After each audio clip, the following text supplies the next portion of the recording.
Mr. Paul, for 1 minute. Thank you, Madam Chairman. I, too, hear my voice all the time, and I'm sure the rest of you are tired of hearing it.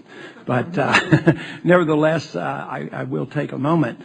In California, they worry about the big one, the big earthquake, and I think financially the big one is here, the very big one, and nobody seems to know what to do about it, and I think it's because they don't quite understand how it came about. It's been building, the bubble has been building since 1971, but it has exploded, and I visualize it as we in the Congress and the Federal Reserve is there with a tiny little pump pumping into a bubble that has a huge hole. And the longer you pump, the poorer this country is going to get, and there will be no solution. Even a bigger pump is not going to solve the problem. In the past year, we have run up a debt of an additional $1.5 trillion. We've created about $9 trillion worth of credit in the financial system. It hasn't done any good. We have to reassess what we're doing because I think we're on the wrong track. Thank you very much. And Senator Bennett. Thank you, Madam Chairman. Chairman Volcker, some of your comments sort of frighten me, not because you remind us that we're in an economic and financial crisis, and I'm satisfied that you admit that, especially since it's a reflection of the monetary and financial system that we've been working with for so long. But some of the suggestions you make give me some concern. But I did date our current problem from 1971. I won't quibble over the dates, but 1971 to me was significant because it ended the monetary order of the Bretton Woods Agreement, and that was a major, major event. And that was a gold exchange standard, and it was flawed, and it failed. And in 71, we, as a nation and as a world financial system, we accepted a paper dollar as the reserve dollar of the world. And I think that's related to a concern that you have, I have, and every single economist I've ever talked to in Treasury or in the Federal Reserve have expressed the same concern, and that is the current account deficit, which, again, didn't start in the 70s as much as it exploded in the 80s and the 90s. We're the biggest debtor nation in the history of the world, and we recognize that, but where the difficulty comes is to understand why we got there, and I put the blame on the dollar standard because we became the privileged nation that we were allowed to print the gold. And the world accepted, and they still do to a large degree. They're still taking our dollars.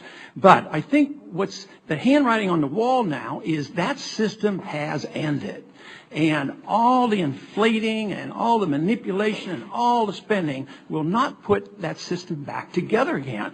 So there's a lot of people now thinking about and coming up with that replacement, and that's what I'm concerned about. And I want to study and understand and maybe have some influence on it. There's a few of us, and there's a growing number, who believe in the free market, sound money, and national sovereignty, and believe that you can have a world economy without violating any of those principles. But in your next to last paragraph is where I find some frightening things, and because you talk about a strong coordination among national authorities, unifying accounting standards and liquidity requirements, and internationally agreed to, and it has to be comprehensive and not piecemeal.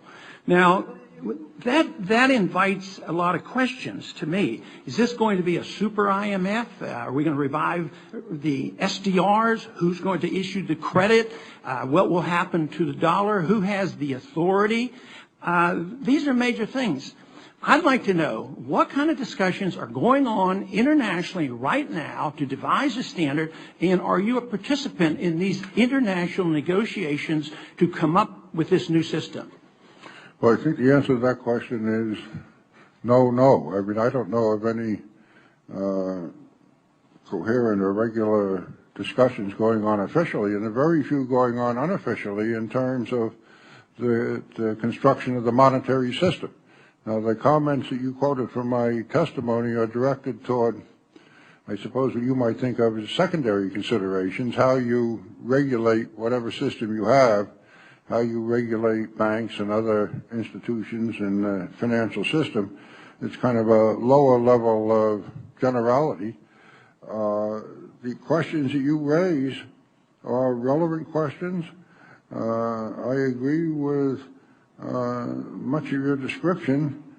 We may not agree upon remedies, But I tell you, I don't think anybody is very seriously thinking about that right now. Nobody's talking about a super IMF. They've been talking until recently about the IMF not having much to do. We suddenly changed that in the regulatory area, where they may have some responsibility. I would like to see the questions you're raising debated. That's not what I meant to raise in this statement.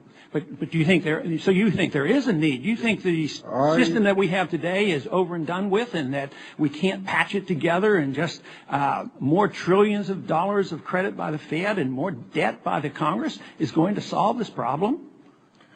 I think there are problems with the present international monetary system that have not received sufficient attention. I think leave it at that. That's ducking it a little bit. Don't you? Yes, I agree. Because I can't tell you the answers are not apparent, but we are on. I make no mistake about it. This is a unique moment in economic history where the world is going on the basis of fiat currencies. And that's kind of what a lot of economists like, and they thought it was a good idea, and let them float up and down, and you don't get constricted by gold or other artificial arrangements. But it's a little tricky. If you're going to work on a world of fiat currency, you better pay attention to the stability of that currency and the maintainability of the currency, and I think we are inclined to forget about that. It just may be the death The knell gentleman's of the time fiat has currency expired. as well. Senator Bennett.